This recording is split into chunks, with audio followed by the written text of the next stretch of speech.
আসসালামু আলাইকুম রহমতুল্লাহ। হঠাৎ করেই আফগানিস্তানের বাগরাম এয়ারবেস নিয়ন্ত্রণে নিয়েছে আমেরিকা, এমন একটি নিউজ এবছর এপ্রিল মাসে ছড়িয়ে পড়ে।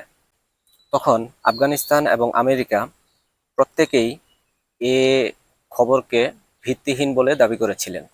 কিন্তু আজকে 5 মাস পর এই সেপ্টেম্বরে এসে আমেরিকার প্রেসিডেন্ট ডোনাল্ড ট্রাম্প বলছেন তারা আফগানিস্তানের ঘাঁটিটি পুনরায় ফেরত পেতে চায়।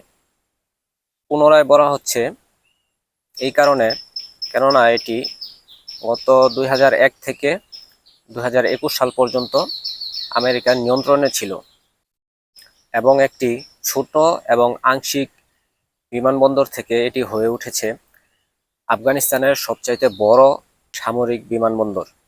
আমেরিকা গত 2001 থেকে 21 সাল পর্যন্ত এই বিমানবন্দরটিকে তাদের ব্যবহার উপযোগী করার জন্য, অর্থাৎ তাদের বড় বড় সামরিক পরিবহন বিমানগুলো এখানে উঠানামা করার জন্য বা তাদের যে কোনো ফাইটার জেট এখান থেকে উড্ডয়ন এবং এখানে ল্যান্ড করানোর জন্য এই বিমানবন্দরটির পিছনে তারা বিলিয়ন বিলিয়ন ডলার খরচ করে আজকের এই পর্যায়ে নিয়ে এসেছে। কিন্তু দেশটি যেহেতু তাদের ছিল না, তাই তাদেরকে সেই বিমানবন্দরটি আফগানিস্তান ছাড়ার সময় তালেবানের কাছে হস্তান্তর করে দিয়ে চলে আসতে হয়। এখন প্রশ্ন হচ্ছে, আমেরিকা কেন এই ঘাঁটিটি এতদিন পর আবার পুনরায় ফেরত চাইছে? এর একমাত্র কারণ হচ্ছে এর কৌশলগত অবস্থান।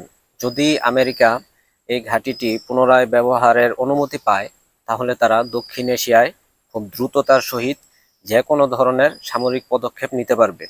আর সবচাইতে বড় বিষয় হচ্ছে, বাগরাম ঘাঁটির চারপাশে, অর্থাৎ আফগানিস্তানের চারপাশে রয়েছে 6টি দেশ: Turkmenistan, Uzbekistan, Tajikistan, Pakistan, Iran ও চীন। এই দেশগুলোতে তাদের সামরিক নজরদারি তারা বৃদ্ধি করতে পারবে। এই 6টি দেশের মধ্যে 3টি দেশ তাদের কাছে অনেক গুরুত্ব রাখে, অর্থাৎ পাকিস্তান, ইরান ও চীন। এই 3টি দেশ তাদের কাছে অধিক গুরুত্বপূর্ণ এই কারণে, এর মধ্যে 2টি দেশ অর্থাৎ চীন এবং পাকিস্তান পূর্ব থেকেই পারমাণবিক অস্ত্রে সমৃদ্ধ।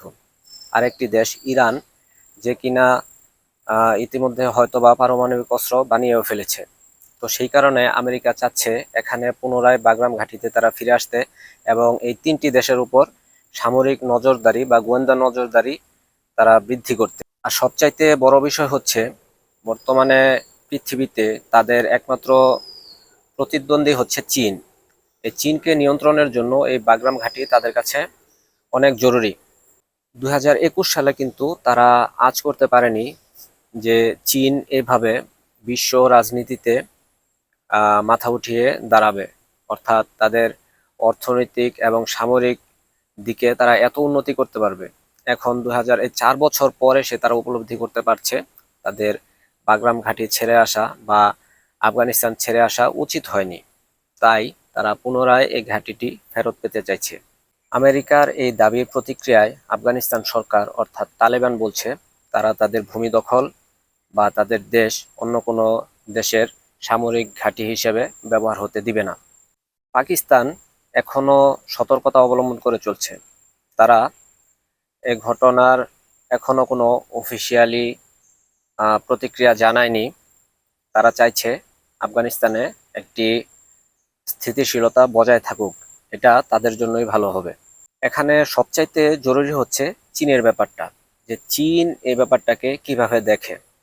চীন বলছে তারা আফগানিস্তানের স্বাধীনতা ও সার্বভৌমত্বের প্রতি শ্রদ্ধাশীল, আর তারা আমেরিকাকে সতর্ক করে দিয়ে বলেছে এই অঞ্চলে উত্তেজনা এবং সংঘাতের পরিণতি ভালো হয় না। দেখুন, আমেরিকা যে কোনো মূল্যে এই বিমান ঘাঁটিটি কিন্তু পেতে চাইবে। তারা আফগানিস্তানের সরকার তালেবানকে বিভিন্ন ধরনের সামরিক সহায়তা বা অর্থনৈতিক সহায়তার আড়ালে এই ঘাঁটিটি হাত করতে চাইবে। কিন্তু আমার মনে হয় না যে তালেবান সরকার আমেরিকাকে এই ঘাঁটিটি ব্যবহারের অনুমতি দেবে। আর অন্যদিকে চীন কিন্তু তারা আফগানিস্তানে এই ধরনের কোনো সামরিক ঘাঁটি চাচ্ছে না, কিন্তু অর্থনৈতিক দিক দিয়ে তারা আফগানিস্তানকে অনেক সহযোগিতা করে যাচ্ছে। আমার মনে হয় না যে আফগানিস্তান সরকার চীনের এই বিষয়গুলোকে উপেক্ষা করে আমেরিকাকে আবার এখানে আসতে দিবে। আর আমেরিকা যদি এখানে ঘাঁটিটি না পায়, তাহলে হয়তো অন্য কোনো দেশে তারা এই ঘাঁটি নির্মাণের জন্য প্রস্তাব করতে পারে। সেটা হতে পারে বাংলাদেশ বা পার্শ্ববর্তী অন্য কোনো দেশ, যেহেতু ইন্ডিয়া এখন তাদের বিরুদ্ধে চলে গেছে এবং সেখানেও কোনো নেই, সম্ভাবনা নেই।